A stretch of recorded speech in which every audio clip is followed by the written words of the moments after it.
Shalom, selamat pagi Bapak Ibu Saudara-saudara yang dikasihi oleh Tuhan Yesus Kristus. Jumpa kembali bersama saya Pendeta Eka di dalam renungan firman Tuhan pada hari ini, hari Rabu 22 Desember 2021. Sukacita dan damai sejahtera dari Tuhan kita Yesus Kristus kiranya menyertai kehidupan kita sekalian. Puji nama Tuhan. Sampai pada pembacaan kita hari ini, yakni kitab Ayub pasal 32. Kiranya firman Tuhan memberkati kita. Baik, sebelum kita akan merenungkan bagian firman Tuhan dari Ayub pasal 32 ini, kita akan berdoa terlebih dahulu. Tuhan Allah Bapa di surga yang kami puja sembah di dalam nama Tuhan Yesus, kami sungguh bersyukur untuk setiap berkat, anugerah, penyertaan yang boleh kami alami sampai pada pagi hari ini. Kami terus boleh mengalami cinta kasih-Mu.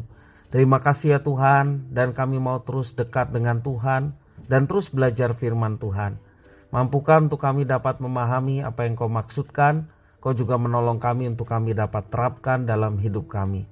Terpujilah nama-Mu Bapa, demi nama Tuhan Yesus kami berdoa. Haleluya. Amin.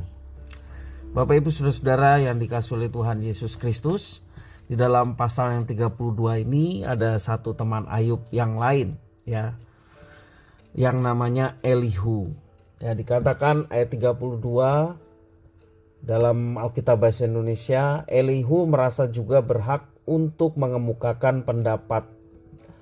Maka ketiga orang itu menghentikan sanggahan mereka terhadap Ayub karena ia menganggap dirinya benar.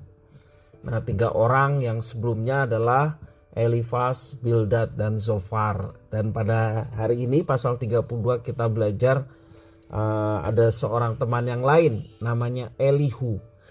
Elihu berpegang pada pendapat umum yang menganggap bahwa seseorang yang berumur lanjut pasti berhikmat dan tidak demikian halnya orang muda.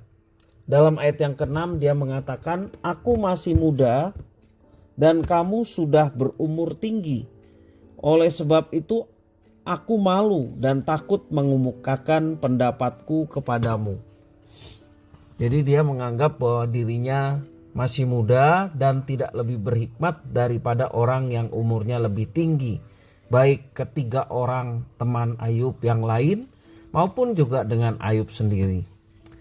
Nah, Bapak Ibu Saudara, pandangan ini lazim karena orang yang lanjut umur diyakini memiliki banyak pengalaman karena dianggap sudah banyak makan asam garam dalam kehidupannya. Elihu mempunyai paradigma sendiri. Ia meyakini bahwa roh Allah yang di dalam manusia dan nafas yang maha kuasa, yakni Tuhan, yang memungkinkan seseorang berhikmat. Ayat 8 dia katakan demikian, "Tetapi roh yang di dalam manusia dan nafas yang maha kuasa, itulah yang memberi kepadanya pengertian." Karena itu ia berpendapat bahwa hanya Allah yang dapat mengalahkan dia, dalam hal ini adalah Ayub, bukan manusia.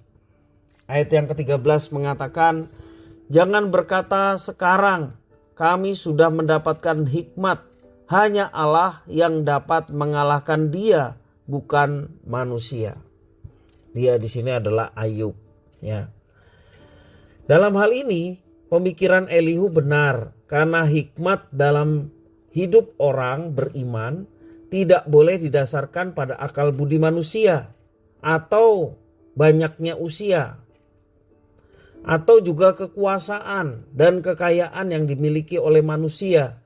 Sebab hikmat adalah pemberian Allah yang berharga dan tidak ternilai. Meskipun Elihu menyatakan kebenaran bahwa hikmat berasal dari Allah, tetapi penulis kitab ini menyatakan alasan mengapa Elihu bersikeras untuk mengemukakan pendapatnya. Ayat yang ke-20 ini alasan mengapa dia harus mengemukakan pendapatnya. Ayat yang ke-20, "Aku harus berbicara supaya merasa lega. Aku harus membuka mulutku dan memberi sanggahan." Jadi alasan utamanya adalah supaya dia merasa lega. Dia ingin berbicara itu supaya ada kelegaan. Kalimat tersebut hanya bersifat emosi belaka. Sebenarnya motif terselubung dari Elihu adalah menyalahkan dan mengalahkan Ayub ketimbang menimbulkan kesadaran sahabatnya. Dengan berani Elihu memanipulasi pandangan yang benar untuk menguatkan posisinya yang sedang berdebat dengan Ayub. Ayat 22 tidak segan-segan dia berani mengatakan, ayat 22, karena aku tidak tahu menyanjung-nyanjung, jika demikian maka segera pembuatku akan mencabut nyawaku. Dia berani bersumpah apabila pendapatnya tidak benar, maka pembuatku yaitu Tuhan akan mencabut nyawaku. Bapak Ibu saudara-saudara yang dikasihi oleh Tuhan, Elihu ingin mendapatkan kelegaan dengan cara mengutarakan pendapatnya yang sesungguhnya bertujuan walaupun terselubung ingin menyalahkan Ayub dan ingin mengalahkan hikmat yang dimiliki oleh Ayub. Apakah motivasi Elihu ini betul-betul berdasarkan oleh karena ingin kebaikan bagi Ayub? Ternyata tidak. Nah, Bapak Ibu saudara-saudara yang dikasihi Tuhan, belajar dari bagaimana Elihu ingin menyampaikan pendapatnya kepada Ayub. Sebagai anak-anak Tuhan, sebaiknya kita menguji terlebih dahulu pendapat atau pandangan yang diutarakan tentang diri kita, tentang orang lain, atau juga tentang Tuhan dan karyanya. Melalui hikmatnya, tentu saja kita ingin mendapatkan pandangan yang benar, ya. Kita uji pandangan kita dengan hikmat Tuhan, tentu saja disertai dengan doa.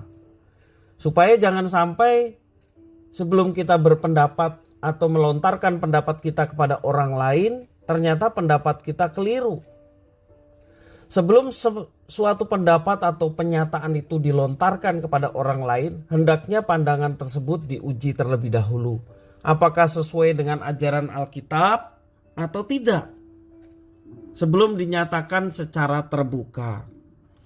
Nah, Bapak Ibu Saudara-saudara, tentu saja kalau kita diberikan hikmat pada Tuhan, kalau kita menegur orang lain atau memberi nasihat, tentu saja didasarkan hikmat Tuhan, tujuannya bukan untuk menjatuhkan, tujuannya bukan untuk mempermalukan, tujuannya adalah untuk kebaikan bagi orang yang kita kasihi sehingga kita menegurnya. Firman Tuhan juga mengatakan, diajarkan oleh Tuhan, karena engkau kukasihi maka engkau kuhajar. Tapi itu perkataan Tuhan. Demikian juga kita mau belajar dari Tuhan, supaya kita senantiasa terus dikuasai oleh hikmat dari Tuhan. Dan hikmat dari Tuhan tentu saja menuntun kepada kebaikan, bukan kerusakan, bukan pertengkaran, bukan sesuatu yang pada akhirnya mendatangkan ketidakdamaian.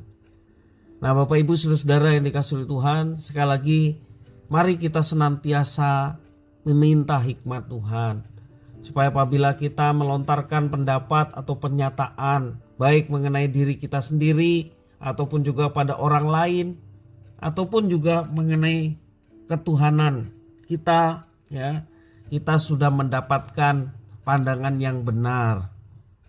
Dan tentu saja di dalam diri kita juga ada prinsip kerendahan hati. Artinya kita merasa pandangan kita benar, tapi ternyata selama ini pandangan kita keliru. Nah, orang yang rendah hati juga siap untuk dikoreksi, sehingga kita menjadi orang yang lembut di hadapan Tuhan. Artinya mau dikoreksi untuk sesuatu yang baik. Mari Bapak Ibu Saudara, kita belajar terus untuk senantiasa meminta hikmat Tuhan. Dalam perjanjian baru, Kolose pasal 3 ayat 16 mengajarkan kepada kita, hendaklah perkataan Kristus diam dengan segala kekayaannya di antara kamu, sehingga kamu dengan segala hikmat mengajar dan menegur seorang akan yang lain, sambil menyanyikan mazmur, puji-pujian dan nyanyian rohani, dan kamu mengucap syukur kepada Allah di dalam hatimu. Jadi untuk kita bisa menegur seseorang dengan sesuatu yang baik, Dikatakan hendaklah perkataan Kristus dengan segala kekayaannya di antara kamu. Ya, diam di antara kita. Artinya hikmat Tuhan ada pada kita, sehingga yang kita lontarkan adalah sesuatu yang mendatangkan kebaikan. Puji nama Tuhan. Kiranya firman Tuhan ini memberkati kita sekalian. Mari kita berdoa. Tuhan Allah Bapa di surga, terima kasih atas firman Tuhan. Mampukan untuk kami dapat memahami. Juga Engkau menolong untuk kami dapat menerapkan, sehingga kehidupan kami boleh memancarkan terang Kristus dalam kehidupan kami setiap hari.